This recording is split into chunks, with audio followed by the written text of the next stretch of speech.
Everyone, it's Laurel here, and I wanted to show you how you can create a background using a Spectrum Noir marker and your blender. Last week I blogged about this card, and it's a little 3D dragonfly card, but the background was actually made with the Stampin' Distress inks. So I wanted to see if I could make a background using the markers and the blender pen, which is what I did in today's card. I kept the dragonfly and the colors pretty much the same, but I made this background just using one marker and the blender pen. So I wanted to show you how I did that today. These are the two markers I'm going to be using, BT3 and then your blender pen. This is a piece of Nina Solar white cardstock, and then I've just got a piece of scratch paper underneath. I'm going to use the chisel tip of the pen because I find that it gives better coverage for large areas, which I love about these markers.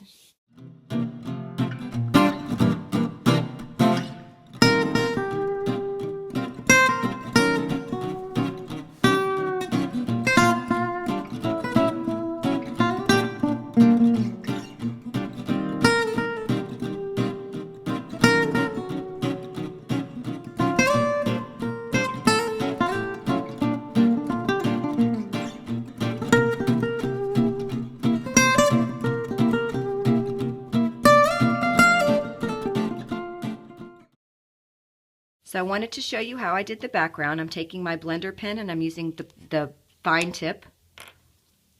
Make sure I don't have any ink on it, and I don't. And then it's an alcohol-based marker, so what this does is it actually pushes and moves the color around.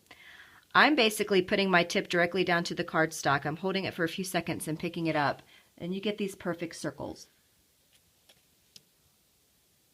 which is basically what I'm doing here. You can do hearts, stars, whatever. You can do whatever you want, whatever's floating your boat at that moment. You can do anything. I'm not a really good drawer, which is why I love stamps.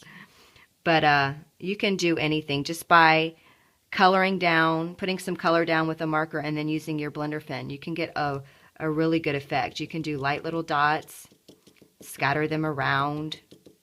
The longer you hold the card or the marker to the card, the more ink it's going to pick up. So there's a lot of fun things that you can do here. You can also add stripes. You can also put down different colors for your background and go over it with the blender pen and get a really fun look. There's just so much that you can do. You can do solid circles,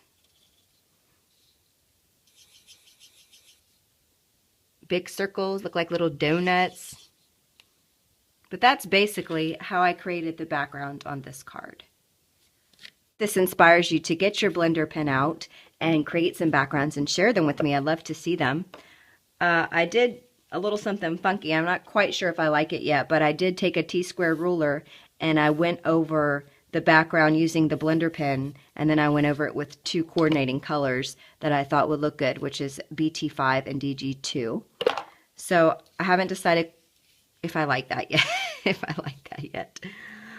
This particular one, I don't know if you can see the background, but I just basically went over it with the chisel side, and I just went back and forth, back and forth, back and forth until it really moved a lot of that color around. I think that would be pretty if you were doing some kind of ocean card or a sky, and maybe you can use the blender pen and draw in some clouds.